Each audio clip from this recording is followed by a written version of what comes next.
KMF strong ಇದೆ ಇಡೀ ದೇಶದಲ್ಲಿ ಅಂತ ಒಂದು ಹೆಮ್ಮೆ ಇದೆ ಎಲ್ರಿಗೂ. ಮೊನ್ನೆ MD ವರ್ಗಾವಣೆ ಮಾಡಿದ್ರು ಜಗದೀಶ್ ಶರ್ಮಾ. ಯಾಕೆ ಅಂದ್ರೆ ಕೇರಳ ಹಾಲಿನ ಫೆಡರೇಷನ್ ನ ಲಾಬಿ, ಕೇರಳ ರಾಜ್ಯದ ಲಾಬಿ ಅಂತ ಇಲ್ಲಿ ಹೊಸ ಹೊಸ ಉತ್ಪನ್ನಗಳನ್ನ ಅವರು ತರ್ತಾ ಇದ್ರು. ಜೊತೆಗೆ ಇಡ್ಲಿ ದೋಸೆ ಹಿಟ್ಟನ್ನ ಮಾರುಕಟ್ಟೆಗೆ ತರಬೇಕು ನಂದಿನಿ ಬ್ರ್ಯಾಂಡ್ ಅಲ್ಲಿ ಅಂತ ಒಂದು ಚರ್ಚೆ ಪ್ರಯತ್ನ ಎಲ್ಲ ಮಾಡಿದ್ದಾರೆ ಅವರು. ಆ ಹಿನ್ನೆಲೆಯಲ್ಲಿ ಕೇರಳ ಲಾಬಿ ಮಾಡಿ ಅವ್ರನ್ನೇ ಎತ್ತಂಗಡಿ ಮಾಡುವ ನಿಟ್ಟಿನಲ್ಲಿ ಯಶಸ್ವಿಯಾಗಿದೆ ಕೇರಳ ಲಾಬಿ. ನನಗೆ ಅದ್ರ ಬಗ್ಗೆ ಮಾಹಿತಿ ಇಲ್ಲ. ನಮಗೆ ಪೊಲೀಸ್ ಕೆಲಸ, ಹಾಲಿನ ಕೆಲಸ ಅದೆಲ್ಲ ಬೇರೆ ಬೇರೆಯವ್ರು ಮಾಡ್ತಾರೆ. ಪ್ರಣವ್ ಮಹಂತಿ ಅವರು ಬಂದಿದ್ದಾರಲ್ಲ ಸರ್, ಪ್ರಣವ್ ಮಹಂತಿ ಅವರು ಇಲ್ಲಮ್ಮ, ನಾನು ಎಲ್ಲದಕ್ಕೂ ನಾನೇ ಉತ್ತರ ಕೊಡಕ್ಕೆ ಹೆಂಗಾಗುತ್ತೆ? ಸೀನಿಯರ್ ಇರ್ಬೋದು, ಸೀನಿಯರ್ ಇರ್ಬೋದು, ವಿಚಾರಗಳು ಕೂಡ ಕೆಲವು ಗೊತ್ತಿರುತ್ತೆ, ಸಂಪೂರ್ಣ ಗೊತ್ತಿರೋದಿಲ್ಲ ನಮಗೆ. ಆ ಮಾಹಿತಿಗಳು ಸಂಪೂರ್ಣವಾಗಿ ಇಲ್ಲದೆ ಇರುವಾಗ ನಾನು ಪ್ರತಿಕ್ರಿಯೆ ಮಾಡಿ ಅದಕ್ಕೆ ಮತ್ತೊಂದು ಅರ್ಥ ಬರುವಂತ ರೀತಿಯಲ್ಲಿ ಮಾಡಕ್ ತಯಾರಿಲ್ಲ ನಾನು.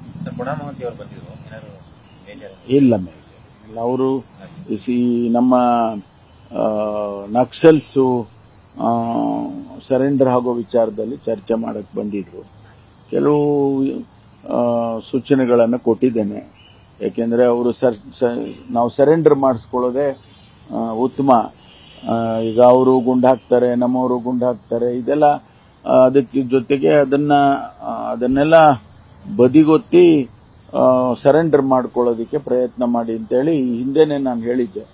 ಆ ವಿಚಾರದಲ್ಲಿ ಮಾತಾಡಕ್ ಬಂದಿದ್ದೆ. ಹೌದು, ನಾವು ಈಗಾಗಲೇ ಓಪನ್ ಕಾಲ್ ಕೊಟ್ಟಿದ್ದೇವೆ ಮತ್ತು ಇಲಾಖೆಯವರು ಕೂಡ ಅವರನ್ನ ಬೇರೆ ಬೇರೆ ರೀತಿಯಲ್ಲಿ ಕಾಂಟ್ಯಾಕ್ಟ್ ಮಾಡಿ ಅವರನ್ನ ಸರೆಂಡರ್ ಆಗಿ ನೀವು ಅಂತ ಹೇಳೋದಕ್ಕೂ ಕೂಡ ಪ್ರಯತ್ನ ಮಾಡ್ತಿದ್ದಾರೆ. ಬೆಳಗಾವಿಯಲ್ಲಿ ಸೆಷನ್ ನಡೀತಿದೆ ಸರ್, ಚರ್ಚೆ ಉತ್ತರ ಕರ್ನಾಟಕಕ್ಕೆ ಆಗಬೇಕಾದ್ರೆ ವಿಪಕ್ಷ ಮತ್ತೆ 3-4 ವಿಚಾರ ಇಟ್ಕೊಂಡು ಹೋರಾಟ. ಅಲ್ಲಲ್ಲ, ನಮ್ಮ ಉದ್ದೇಶ ಇರ್ತಕ್ಕಂಥದ್ದು ಆ ಭಾಗದ ಜನರಿಗೆ ಏನ್ ಸಮಸ್ಯೆಗಳಿದ್ದಾವೆ, ಆ ಭಾಗದ ಜನರಿಗೆ ನಾವು ಆ ಸಮಸ್ಯೆಗಳನ್ನ ಬಗೆಹರಿಸಿ ಸರ್ಕಾರ ಕ್ರಮ ತಗೋಬೇಕು ಅಂತೇಳಿ ಹೆಚ್ಚಿನ ಅಂಶ ಅಲ್ಲಿ ಸೆಷನ್ ಮಾಡೋದೇ ಅದು ಉದ್ದೇಶ.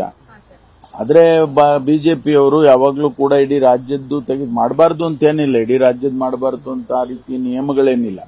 ಆದ್ರೆ ಹೆಚ್ಚಿನ ಅಂಶ ಆ ಭಾಗದ ವಿಚಾರಗಳಿದ್ರೆ ಬೆಟರ್. ನ್ಯೂಸ್ ಫಸ್ಟ್ ನಿರ್ಭೀತಿಯಿಂದ ನಿಮ್ಮ ಪರವಾಗಿ.